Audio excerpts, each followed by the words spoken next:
ये कहते हैं कि मुंबई और महाराष्ट्र देश का फाइनेंशियल कमर्शियल कैपिटल है, लेकिन मुंबई से पहले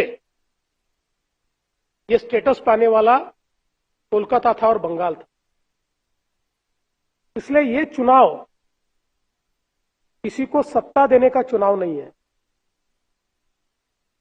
अगर इसी प्रकार से बंगाल की परिस्थिति चलती रही तो मैं नहीं मानता कि आने वाली पीढ़ी के लिए कोई भविष्य है। आप सभी जानते हैं, सितंबर 2025 में जो आंकड़े प्रसिद्ध हुए हैं उसमें 6,895 6,895 इतने उद्योग बंगाल को छोड़कर बाहर गए हैं। और मैंने शायद, आप बैठ जाइए भाई साहब, बैठ जाइए प्लीज। अब मुझे ये समझ में नहीं आता कि मैं इसकी खुशी जाहिर करूं या दुख, लेकिन बंगाल से निकले हुए सर्वाधिक उद्योग ये महाराष्ट्र में आए। और आप अगर मेरी सोशल मीडिया की टाइमलाइन देखेंगे तो अभी अभी कुछ दिन पूर्व दो बड़े बड़े उद्योगों के साथ हमने एमओयू किया है, जिनका 50 साल से भी ज्यादा बंगाल में प्रेजेंस है, और अब वो महाराष्ट्र में निवेश कर रहे हैं। करीब 1400 इंडस्ट्रीज, जिसमें मेजर इंडस्ट्रीज है, ये बंगाल से महाराष्ट्र में आई।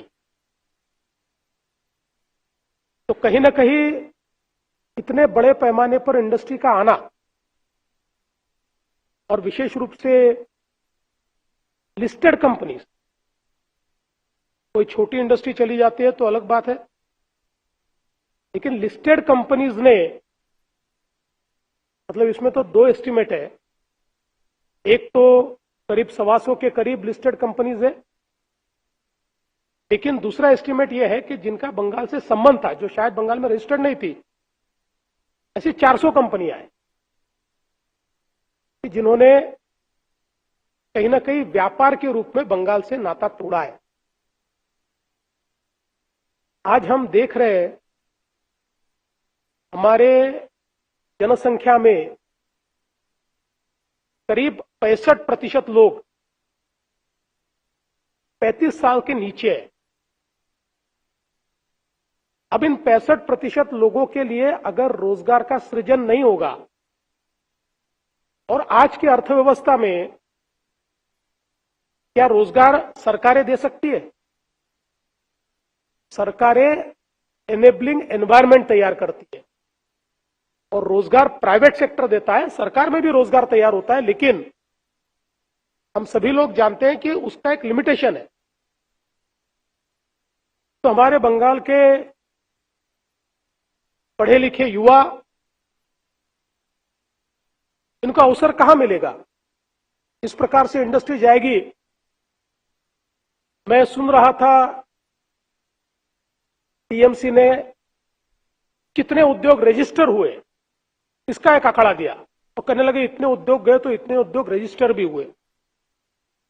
तो उनको चैलेंज करता हूं कि रजिस्टर्ड उद्योगों में से कितने उद्योगों ने प्रोडक्शन चालू किया, और जो उद्योग बाहर गए उनका निवेश कितना है, और रजिस्टर्ड उद्योगों का निवेश कितना है, ये यहां की सरकार घोषित करे। घोषित नहीं कर सकती, क्योंकि रजिस्ट्रेशन के बाद प्रोडक्शन तक जाना, ये साइकिल ही कंप्लीट नहीं होता। इसलिए आज बंगाल के युवाओं को एक प्रकार से अगर उनका भविष्य हमें खड़ा करना है तो ये बहुत आवश्यक है कि यहां पर उद्योग आए। और बंगाल की परिस्थिति क्या है, आप देखिए, एक समय ऐसा था कि देश के प्रमुख 5 राज्यों में, इन फर्स्ट 5 स्टेट्स, बंगाल आता था। यहां की अर्थव्यवस्था देश की सर्वाधिक विकसनशील इस प्रकार की अर्थव्यवस्थाओं में से। त्यामुळे बंगालमधून अनेक उद्योग बाहेर पडलेत असं वक्तव्य मुख्यमंत्री देवेंद्र फडणवीस यांनी केलं।